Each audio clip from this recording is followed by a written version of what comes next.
Haz, this place is crawling with helix. I'd say be careful, but... You know that's not my style. Has to be it. Go on, Susie. You're up. Got my bag? Aye. Always.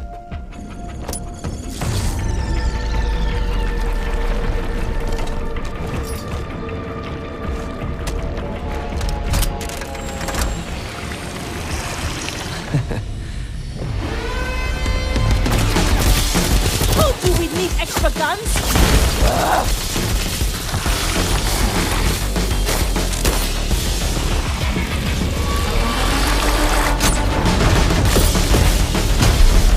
Oh! We can't keep this up!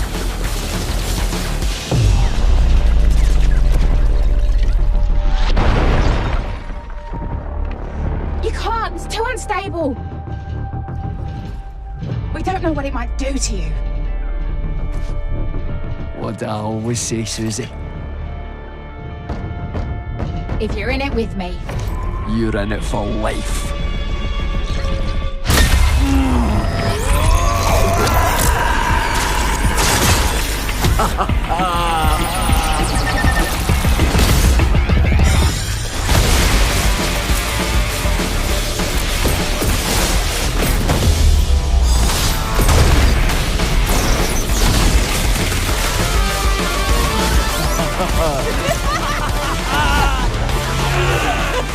That one scratched the paint.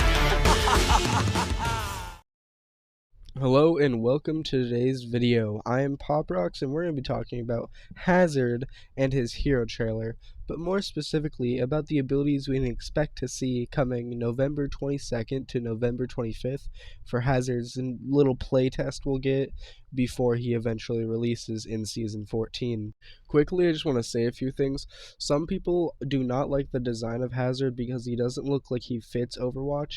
And while I get that he does kind of look like he's more of a cyberpunk character, I do think he does fit that smaller niche of Overwatch of mostly machine but still human, you know? And also, people are saying they would have preferred the old Freak concept, which, if you don't know, was for either Prometheus or Project Titan, which was the predecessor to Overwatch.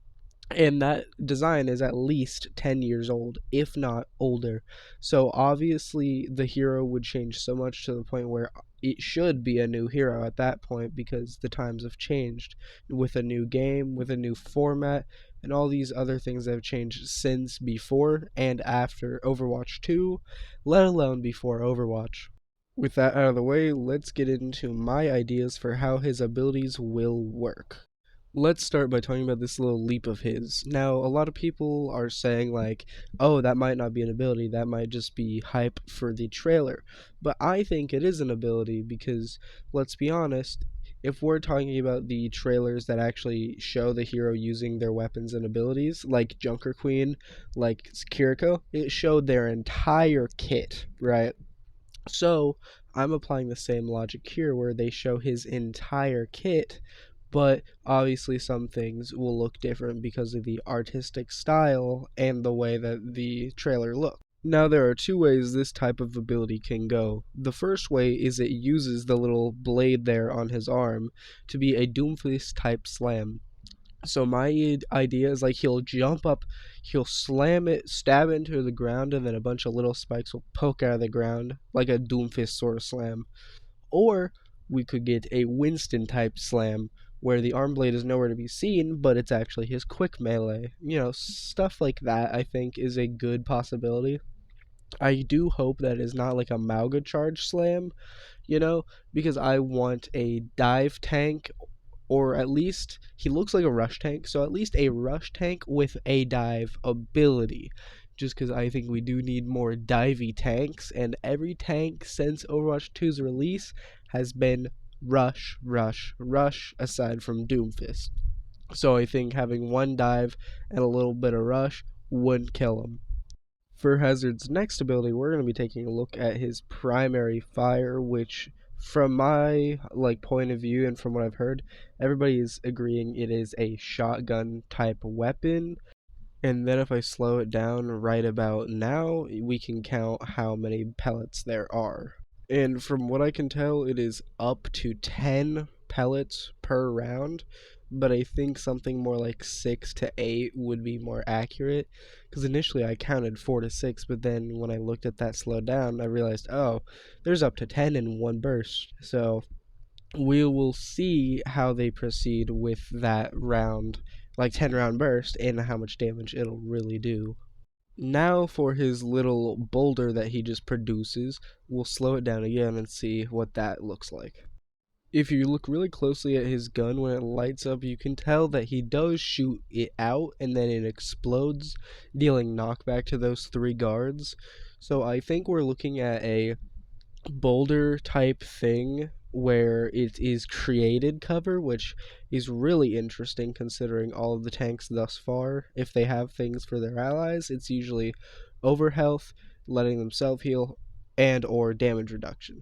So I think having none of that and instead creating cover while also booping back enemies is a really neat idea, and I think could diversify his gameplay, especially if it is eatable, because then if it's not on a timer and it's on straight health, so like let's say old Maywall 500 health, right, but it's not as tall, you could eat it and then it's like, oh shit, we don't have our boulder to protect us, oh no, get behind Hazard and pray.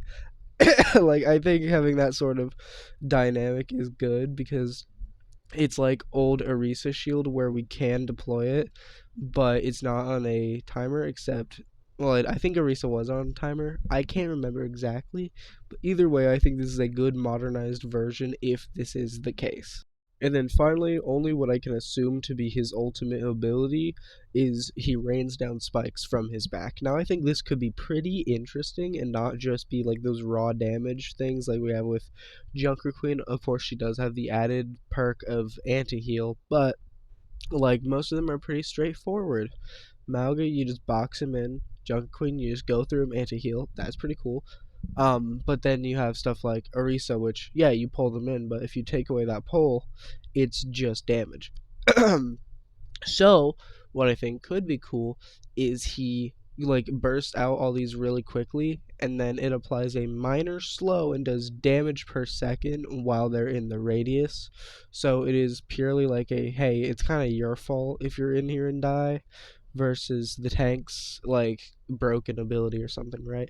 That's just one. That was the first way I thought this could be an interesting ability, and currently I can't think of any other ways to make it more interesting than just the damage and radius, but we'll see how they cook it up.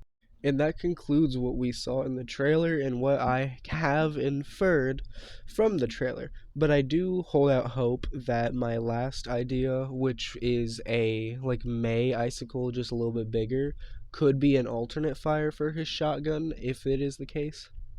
Still consumes 10 ammo, but instead of being spread out, it's like a farther ranged pellet but with fall off. So then it's like Roadhog again, because we haven't really had a tank try to turn a shotgun type weapon into a longer range weapon since Roadhog, I believe. Now correct me if I'm wrong, of course, but I don't believe I am. And so I think this could just add depth to be like, you know, bang bang shoot shoot with my shotgun, or do I take it like a second and a half and charge up and then mink kill that tracer or that widowmaker, you know? Just a fun little thing you can do. And if it becomes too strong, okay, nerf it or just don't have it at all. But these are just ideas I'm cooking up, and I do hope that for the most part I'm pretty spot on. But with that, I'll see you in the next one. Bye bye.